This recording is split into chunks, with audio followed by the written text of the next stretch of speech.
కరుణ तुला యోజనలో దాల్ మిల్ ఉన్నది, రైస్ మిల్ ఉన్నది, शिडी पालन ఉన్నది, దాని తర్వాత సెరికల్చర్ दे आज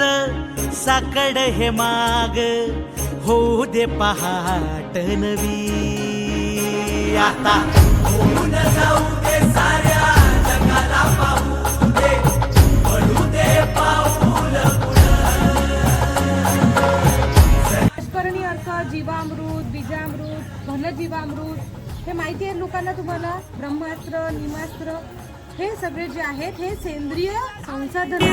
लढू मातीसाठी र गड्या मनकटाचं जोर लावून दाटला जरी अंधार एकजूट हो आज दिवा देऊ तेज धावर तू आभाळ आभाळ वादळ तुझ तू राजा आसमानीच बळ